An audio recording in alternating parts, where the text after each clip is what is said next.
اور اس کی گردن کو دبوچ لیا اور اس کی گردن پر بنا کسی کا انتظار کیے چھری چلانا شروع کر دیا۔ جیسے ہی نرخرا کٹا، اس میں سے تازہ خون کی دھار جاری ہوئی۔ بکرا ذبح کرنے کے بعد وہ اپنے پسندیدہ منظر کو بڑے ہی لطف سے دیکھنے لگ گیا۔ شریف کے چہرے پر عجیب سی مسرت تھی اور آنکھوں میں عجیب سا سرور تھا۔ اتنے میں شریف کے ابو نے اپنے بیٹے کی کمر تھپتھپائی اور کہنے لگے کہ واہ بیٹا، تو نے تو کمال کر دیا، کس قدر پھرتی سے کام کیا، بکرا تو اپنی جگہ سے ہلا تک نہیں، تو اب مکمل کسائی بن گیا ہے۔ اگلی بار خیر رہی تو گائے یا بھینس کو بھی تم سے ہی ذبح کرواؤں گا۔ یہ سن کر شریف فخر محسوس کرنے لگا۔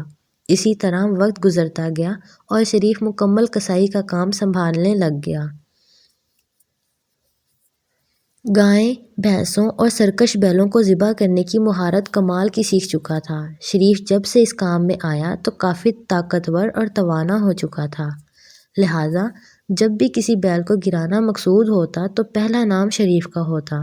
عید الاضحیٰ کے موقع پر سب سے زیادہ آرڈر شریف کو ہی ملتے، وہ بھی بیلوں اور گائے کو ذبح کرنے کے آرڈر ملتے۔ 6 سال تک وہ یہ کام کرتا رہا، مگر اب شریف کا دل ان سب سے اوگ چکا تھا۔ اب اسے اس کام میں دلچسپی نہیں رہی تھی اور اسے مزہ نہیں آ رہا تھا۔ اب وہ چاہتا تھا کہ اگر یہ چھری کسی انسان کی گردن پر چلاؤں تو ہی مزہ آئے گا۔ شریف کا پاگل پن اس قدر بڑھ چکا تھا کہ جب بھی کسی آدمی سے بات چیت کرتا تو اس کی نظر اس آدمی کے نرخرے پر ہوتی اور ساتھ ہی ساتھ من ہی من وہ یہ سوچ رہا ہوتا کہ اگر اس کے اوپر یا نیچے یا حرکت کرتے ہوئے نرخرے پر چھری پھیر دوں تو کیسا رہے گا۔ گرم انسانی خون ابلتا ہوا باہر جو نکلے اور بندہ تڑپے تو کتنا سرور ملے گا، لیکن وہ اچھی طرح جانتا تھا کہ اگر اس نے ایسا کیا تو کیا انجام ہو سکتا ہے۔ لہٰذا شریف نے خود کو ضبط میں رکھا ہوا تھا، لیکن اس کے دل میں کسی انسان کی گردن پر چھری چلانے کا جنون کسی آتش فشاں کی طرح بڑھتا ہی جا رہا تھا۔ ایک دن وہ ذبح خانے میں شریف کسی بیل کو ذبح کر کے اس کے گوشت کے ٹکڑے بنا رہا تھا تو اس دوران کسی دوسرے کسائی کا جھگڑا شریف کے ابو سے ہو گیا۔ شریف کے ہاتھ میں ایک تیز دھار چھری تھی۔ شریف نے اپنی چھری کی طرف دیکھا اور پھر اس کسائی کی طرف دیکھا۔ شریف کے دل میں اچانک وہ حسرت دوبارہ جاگی۔ وہ ہلکے ہلکے قدم بھرتا ہوا اس کسائی کی طرف بڑھا۔ شریف نے آؤ دیکھا نہ تاؤ اس کسائی کی ٹانگوں میں اپنی ٹانگیں پھنسا کر اسے نیچے دے پٹخا اور اس کے سینے پر سوار ہو گیا۔ شریف بڑے بڑے سرکش بیلوں کو نیچے گرا چکا تھا، اس لیے وہ کسائی تو اس کے آگے کچھ بھی نہیں تھا۔ شریف کے ہاتھ میں چھری اور چہرے پر غصہ دیکھ کر وہاں پر کھڑے سب لوگوں نے شور مچا دیا، لیکن ان سب کی چیخ و پکار شریف کی سماعت سے باہر تھی۔ اب اس کسائی کا نرخرا شریف کے بالکل سامنے تھا۔ شریف نے بڑی ہی صفائی سے اس کی گردن پر چھری پھیر دی اور تب تک پھیرتا رہا جب تک اس کا سر تن سے جدا نہ ہوا۔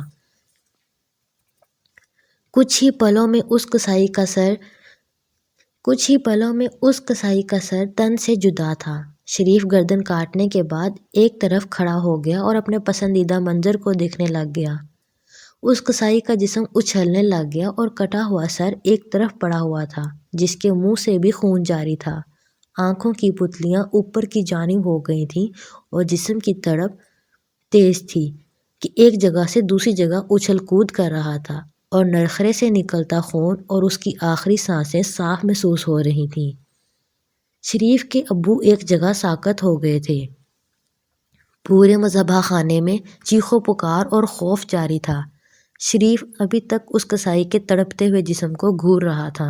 اس کی آنکھیں نشیلے انداز سے بوجھل ہو رہی تھیں اور اسے بے پناہ سرور محسوس ہو رہا تھا۔ اسے ایسا لگ رہا تھا جیسے اس نے اپنے برسوں سے پیاسی روح کو تسکین دے ڈالی ہو۔ پھر اس کے ابو نے اسے جھنجھوڑا اور اسے وہاں سے لے گیا اور گھر کی جانب لے جانے لگا۔ جب اس کسائی کا تڑپتا ہوا جسم شریف کی نظروں سے اوجھل ہوا تو وہ ہوش میں آ گیا۔ کچھ ہی لمحوں میں پولیس اس کے گھر آنے والی تھی۔ اس کے ابو نے اسے کافی سارے پیسے تھمائے اور اسے علاقہ چھوڑ کر جانے کو بولا۔ شریف جانتا تھا کہ ایک بار پکڑا گیا تو پھر پھانسی تو پکی ہے، اس لیے وہ وہاں سے کسی دوسرے شہر کی طرف چلتا بنا۔ کئی دن تک وہ اس شہر میں ایک سرائے میں ٹھہرا، پھر سوچا کہ اس شہر میں ہی باپ دادا والا کام شروع کر دے، مگر اسے ڈر تھا کہیں میں پکڑا نہ جاؤں یہاں۔ اس لیے اس نے اپنا حلیہ بدلا۔ پہلے اس کے چہرے پر داڑھی مونچھ تھی اور وہ دھوتی کرتا پہنتا تھا۔ اس نے اپنی داڑھی مونچھ شیو کروا لی اور 2 عدد پینٹس اور شرٹس خرید لی۔ اس حلیے میں وہ شہری بابو دکھنے لگا۔ خیر، اس کے پاس دن بدن ابو کے دیے پیسے ختم ہو رہے تھے، اس لیے شریف نے کسی مل میں مزدوری کی نوکری کر لی۔ اس دوران اس نے اپنی من پسند چمکتی تیز دھار چھری بھی خریدی تھی، جو کہ اسے اپنے پاس رکھنے کی عادت تھی۔ 2 مہینے تک وہ یہاں نوکری کرتا رہا، لیکن اسے سکون نہیں مل رہا تھا۔ وہ جانور کو ذبح کرنے والا کام کرنا چاہتا تھا اور مجبوراً اسے مل میں کام کرنا پڑ رہا تھا۔ ایک دن شریف مل کے باہر کینٹین پر کھانے کے لیے گیا تو وہاں اس کی لڑائی اس کینٹین کے نوکر سے ہوئی۔ جھگڑا اس قدر بڑھ گیا کہ دونوں گتھم گتھا ہو گئے، جس پر شریف اپنے غصے پر قابو نہ رکھ پایا اور اپنی چھری باہر نکالی اور کسی بیل کو گرانے کی مہارت سے اسے گرایا اور اس کے سینے پر سوار ہو کر اس کی گردن پر تیزی سے چھری پھیر دی اور محصور کن نگاہوں سے اس کا خون نکلتا دیکھنے لگ گیا۔ اسے پتہ نہیں کیا ہو جاتا، جب کٹی گردن سے خون نکلتا دیکھتا تو راحت محسوس کرتا اور عجیب سرور میں ڈوب جاتا۔ آس پاس کی اسے خبر تک نہ رہتی، لہٰذا وہ اس نوکر کے بنا سر کے جسم کو اچھلتا دیکھ کر مسکرا رہا تھا کہ وہاں پر موجود سب لوگوں نے اسے پکڑ لیا اور شریف کی تب تک دھلائی کرتے رہے جب تک وہ بے ہوش نہ ہو گیا۔ آنکھ کھلی تو خود کو ایک ہسپتال میں پایا اور اس کے ارد گرد پولیس تعینات تھی۔ شریف سمجھ گیا تھا کہ اب تو میں گیا، کیونکہ شریف کو معلوم تھا کہ یہ اس نے دوسرا قتل کیا ہے اور اس کے پہلے قتل کی بھی شناخت ہو جائے گی۔ اور ہوا بھی ایسا ہی۔ گاؤں سے قصائیوں کو بلایا گیا، ان لوگوں نے اسے پہچان لیا۔ اس کے بعد شریف کو تھانے لے جایا گیا۔ 5 دن بعد شریف کو عدالت لے جا کر سزا دلوانا تھا، اس لیے اسے باقی سب قیدیوں سے الگ دوسرے لاک اپ میں رکھا جہاں قتل والوں کو رکھا جاتا ہے۔ اس لاک اپ میں پہلے سے ہی ایک بہت طاقتور سا بندہ قید تھا۔ وہ ایک بہت بڑا اسمگلر تھا اور کانٹریکٹ کلر بھی تھا۔ اس کو 3 دن بعد ہی عدالت لے جانا تھا۔ ان دونوں میں بات چیت ہوئی تو اسمگلر کو شریف کی باتیں بھا گئیں کہ کس طرح اس نے 2 قتل کیے۔ شریف ایک سفاک قاتل تھا اور اسمگلر کو اس میں اپنا پالتو کتا نظر آنے لگ گیا۔ اسمگلر چونکہ خود بھی ایک کانٹریکٹ کلر تھا، مگر اس نے صرف گن گولیوں سے ہی قتل کیے تھے، مگر یوں چھری سے ذبح کر دینا اسمگلر کو کافی دلچسپ لگا۔ اسمگلر نے اسے اپنے گروہ میں شامل ہونے کی پیشکش کی تو شریف بولا کہ تم پر بھی قتل کا کیس ہے اور مجھ پر بھی، ہم دونوں کو پھانسی ہی ہونی ہے۔ اس پر اسمگلر نے اپنا نام بتاتے ہوئے کہا کہ مجھے لوگ لالا غفور کے نام سے جانتے ہیں، میرے انڈر بہت سے مجرم لوگ کام کرتے ہیں۔ 3 دن بعد مجھے عدالت لے جایا جائے گا، مگر اس سے پہلے ہی کہ مجھے عدالت لے جایا جائے، ان رشوت خور پولیس والوں کی مدد سے میں راتوں رات یہاں سے نکل جاؤں گا۔ تمہیں میرے ساتھ کام کرنا ہے تو میرے ساتھ چلو، ورنہ انتظار کرو پھانسی کا۔ شریف نے بنا دیر کیے حامی بھر لی اور دونوں نے ہاتھ ملا لیا۔ اگلی رات جن پولیس والوں کو رشوت دی تھی ان کی تھانے میں ڈیوٹی تھی۔ ان پولیس والوں نے لالا غفور اسمگلر سے پلان کر لیا تھا کہ آج رات کے دوسرے پہر جب سب سو رہے ہوں گے تو تم اپنے بندوں سے کہہ کر حملہ کروا دینا اور وہ فرضی فائرنگ کر کے تم لوگوں کو یہاں سے چھڑا کر لے جائیں، تاکہ ہم اوپر افسران کو بتا سکیں کہ اچانک ہوئے حملے میں 2 مجرم فرار ہو گئے۔ پھر سب کچھ پلان کے مطابق ہی ہوا اور وہ صبح پنجاب سے صبح سندھ جا پہنچے۔ وہاں غفور بھائی کا ایک اڈا ویرانی جگہ پر تھا جہاں وہ اپنے سارے دھندے کیا کرتا تھا۔ اس اڈے کے بارے میں کسی کو بھی معلوم نہیں تھا۔ شریف کو کئی دن تک لالا غفور نے کوئی کام نہ دیا۔ پھر لالا غفور نے اسے پیسہ وصولی کا کام دیا۔ اگر کوئی اسمگلنگ کے مال کا پیسہ لیٹ دیتا یا نہ دیتا تو شریف کو وہاں بھیجا جاتا وصولی کے لیے، مگر شریف وصولی کرنے جاتا اور وہ نہ دیتے تو شریف ان کا گلا کاٹ دیتا تھا۔ اس طرح شریف 2 قتل اور کر بیٹھا۔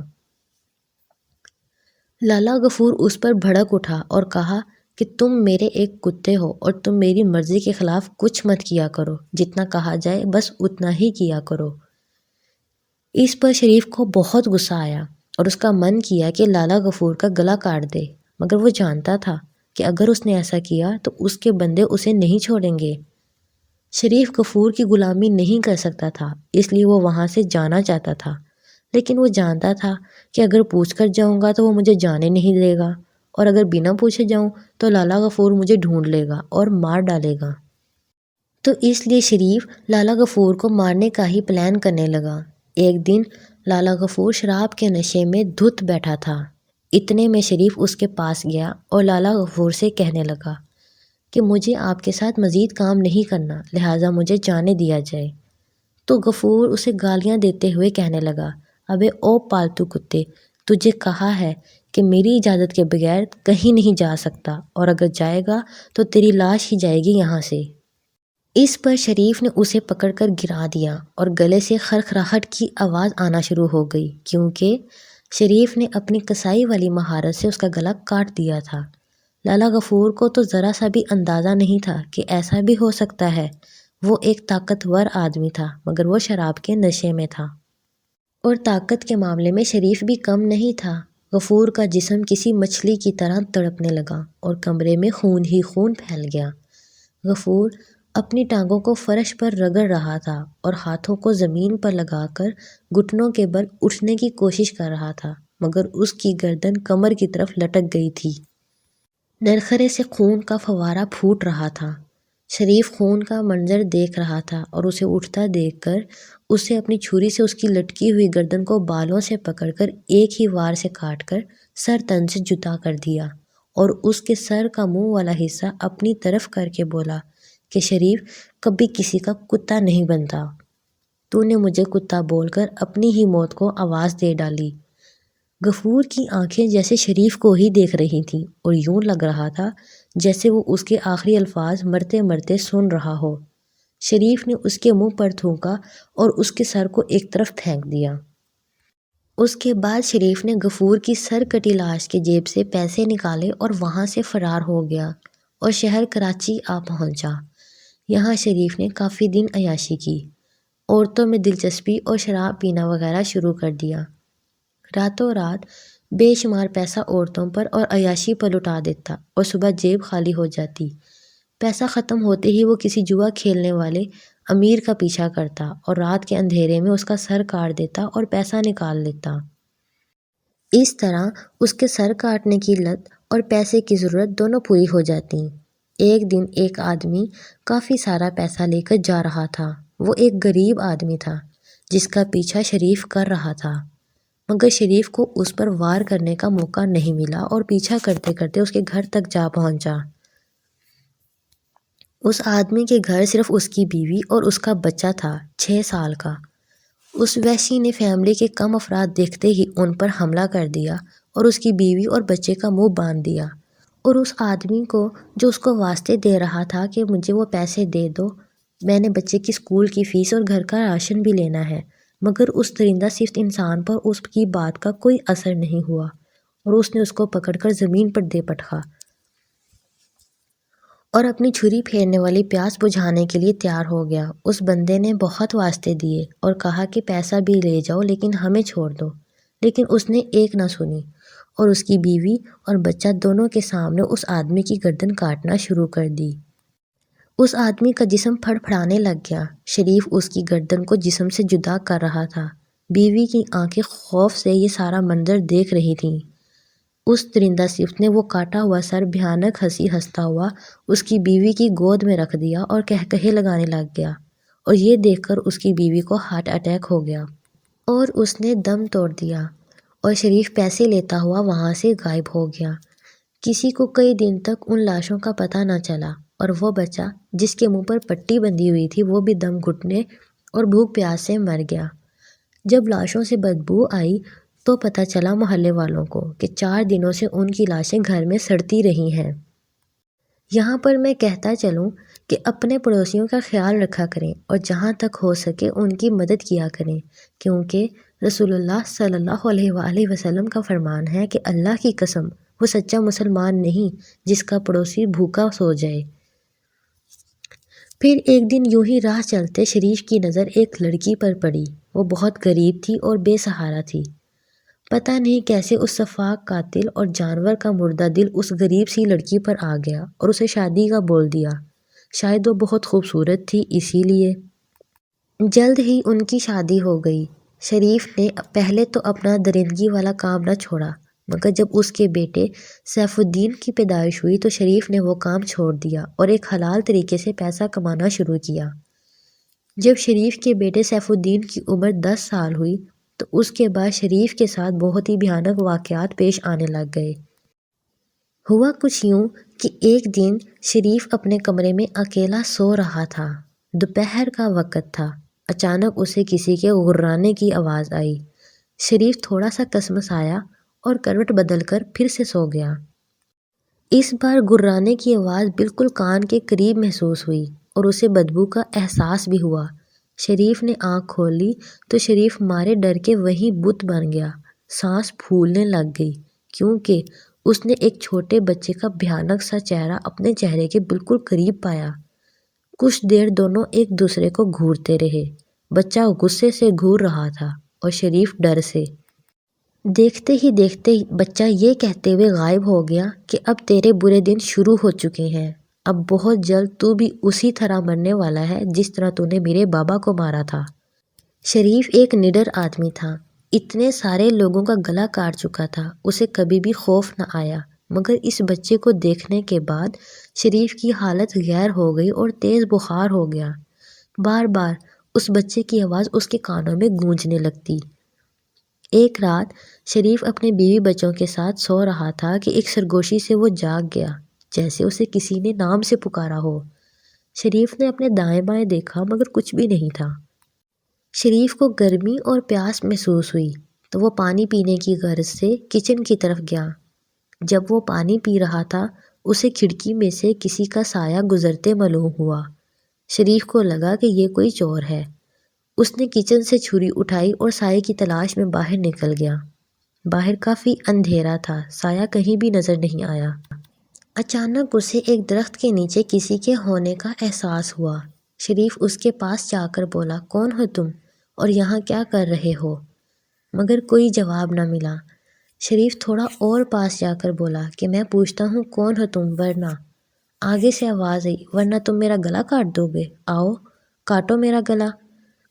جب اس سائے کا چہرہ سامنے آیا تو شریف مارے خوف کے گھر کی طرف بھاگا، مگر ادھر بھی وہی سایہ کھڑا تھا جس کا چہرہ خون میں لت پت تھا اور آنکھیں شریف کو گھور رہی تھیں، نہایت ہی غصے کے انداز میں۔ یہ اس آدمی کی روح تھی جو غریب آدمی بیوی کا زیور بیچ کر گھر جا رہا تھا اور شریف نے اس کے بیوی بچوں کے سامنے اس کا گلا کاٹا تھا۔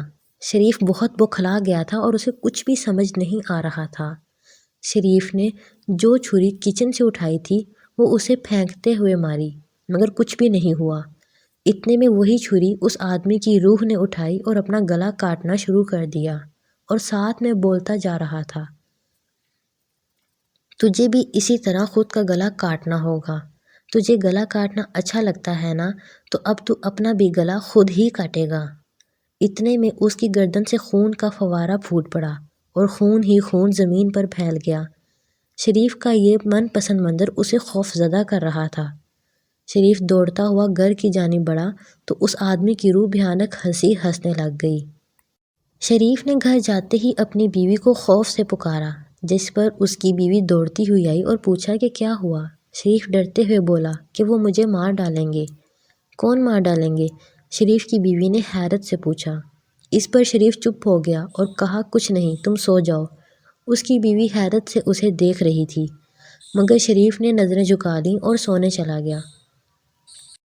سوتے ہوئے وہ یہ سوچ رہا تھا کہ ایسا کیسے ہو سکتا ہے، میں نے تو اسے کئی سال پہلے ہی مار ڈالا، اور اب جسے دیکھا وہ منظر جو میں نے دیکھا وہ سچ تھا یا میرا وہم؟ شریف کو آنکھیں دیکھے منظر کا یقین نہیں ہو رہا تھا۔ اتنے میں اس نے کروٹ بدلی تو سامنے وہ آدمی، اس کی بیوی اور بچہ کھڑے تھے۔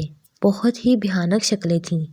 کمرے کی مدھم روشنی میں ان کے چہرے اور بھی بھیانک نظر آ رہے تھے، اور اس آدمی کا گلا اس کے ہاتھ میں تھا اور اس کی بیوی کی آنکھیں باہر کو نکلی ہوئی تھیں، بال کھلے اور چہرے پر خون ٹپک رہا تھا، اور بچے کا چہرہ بالکل سفید اور سیاہ آنکھیں تھیں۔ شریف کی اس بار چیخ نکل گئی، جس پر ساتھ پڑی ہوئی بیوی اور سیف الدین اس کا بیٹا جاگ گئے۔ بیوی نے فوراً لائٹ جلائی اور پوچھا کہ کیا ہوا ہے؟ شریف بار بار دہرا رہا تھا، یہ مجھے نہیں چھوڑیں گے، یہ مجھے مار ڈالیں گے۔ بیوی نے پھر سے وہی سوال کیا کہ کون مارے گا؟ آپ مجھے بتا کیوں نہیں رہے؟ اس پر شریف نے سامنے دیوار کی طرف اشارہ کیا اور کہا، وہ جو مجھ پر کہکہے لگا رہے ہیں۔ بیوی نے ادھر دیکھا مگر کوئی بھی نہیں تھا۔ آپ کو کیا ہو گیا ہے؟ آج کل آپ ڈرے ڈرے سے کیوں رہتے ہیں؟ کیا بات آپ کو پریشان کر رہی ہے؟ مجھے بتائیں، شریف کی بیوی نے روتے ہوئے پوچھا۔ تو شریف نے کہا، تمہیں یہ لوگ نظر نہیں آ رہے؟ تمہیں ان کی بھیانک شکلیں نہیں نظر آ رہی؟ یہ دیکھو، یہ مجھ پر ہنس رہے ہیں اور کہہ رہے ہیں کہ اپنا گلا کاٹو۔ بیوی نے ڈرتے ہوئے ادھر ادھر دیکھا مگر کوئی بھی دکھائی نہیں دیا۔ شریف کی بیوی کو شک ہو چکا تھا کہ ضرور کوئی غیر مرئی مخلوق ہے جو صرف شریف کو دکھائی دے رہی تھی۔ جیسے تیسے رات گزر گئی۔ شریف کی بیوی صبح سویرے پڑوسیوں کے گھر گئی اور ان کو سارا ماجرا بتایا۔ ان لوگوں نے کہا ضرور کوئی جنات کا معاملہ ہے۔ ان لوگوں نے شریف کی بیوی کو ایک بابا کے پاس جانے کو کہا مگر وہ بہت ہی دور دراز کا رہنے والا تھا۔ شریف کی بیوی جب گھر آئی تو شریف کو کہا کہ تم میرے ساتھ چلو اس بابا کے پاس، مگر شریف نے انکار کر دیا تو اس کی بیوی بھی نہیں گئی۔ اگلی رات جب شریف سو رہا تھا تو اسے بدبو محسوس ہوئی جیسے پہلے محسوس ہوتی تھی۔ بدبو اتنی تیز تھی کہ شریف کی آنکھ کھل گئی۔ جیسے ہی آنکھیں کھلیں تو اپنے کمبل پر اس آدمی کا کٹا ہوا سر نظر آیا جس میں سے خون نکل رہا تھا اور آنکھیں شریف کو گھور رہی تھیں۔ شریف نے جھٹکے سے کمبل اتار کر نیچے پھینکا تو سر غائب ہو گیا۔ کمبل اتار کر نیچے پھینکنے سے شریف کی بیوی بھی جاگ گئی اور کمبل پر تازہ خون دیکھ کر وہ چلا اٹھی۔ شریف نے اپنی بیوی کو اپنے سینے سے لگاتے ہوئے کہا، تم نے دیکھا؟ یہ خون اسی کی گردن سے نکلا ہوا ہے۔ کبھی یہ خون میں اپنا سرور پورا کرنے کے لیے بہایا کرتا تھا، آج اسی خون سے مجھے خوف آ رہا ہے۔ میں نے کئی لوگوں کو موت کے گھاٹ اتارا ہے، بہت سے لوگوں کے سر تن سے جدا کیے ہیں۔ اس غریب آدمی کا سر بھی میں نے کاٹا تھا جو آج مجھ سے انتقام چاہتا ہے۔ یہ مجھے اپنی گردن کاٹنے کو کہتے ہیں، یہ مجھے نہیں چھوڑیں گے۔ شریف رو پڑا اور ساری حقیقت اپنی بیوی کو بتا دی۔ اس کی بیوی کو جیسے سانپ سونگھ گیا اور وہ ایک ہی نظر سے شریف کو دیکھے جا رہی تھی کہ کیا واقعی شریف ایک وحشی درندہ تھا؟ اس کی بیوی حیران و پریشان کھڑی تھی۔ آخر وہ ایک بیوی تھی اور اپنے شوہر کی سلامتی چاہتی تھی، تو اس نے کہا کہ تم صبح میرے ساتھ چلو بابا کے پاس تاکہ تمہیں ان سب سے چھٹکارا مل جائے اور اللہ سے توبہ کر لو، بے شک وہ معاف کر دیتا ہے۔ لہٰذا شریف صبح ہوتے ہی بیوی کے ساتھ بابا کے پاس گیا۔ بابا کو سچ تو نہ بتایا، بس اتنا بتایا کہ کچھ چیزیں اسے ڈرا رہی ہیں۔ بابا نے ایک تعویذ دیا اور پانی دم کر کے دیا جس کا چھڑکاؤ ہر دروازے اور کھڑکی کے پاس کرنا تھا۔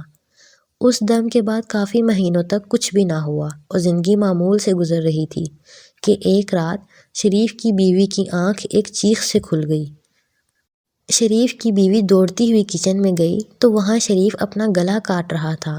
شریف کے گلے سے زوردار خون کی دھار نکلی اور نرخرے سے خر خر کی آواز آنے لگ گئی۔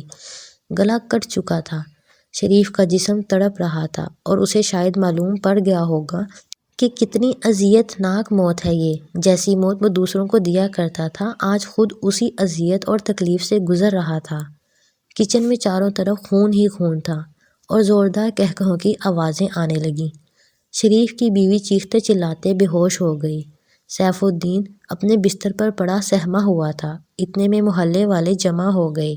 وہ شخص جو قانون کی نظروں سے بچتا آ رہا تھا مگر اللہ کے قانون سے نہیں بچ پایا، یا شاید یہ مکافات عمل تھا۔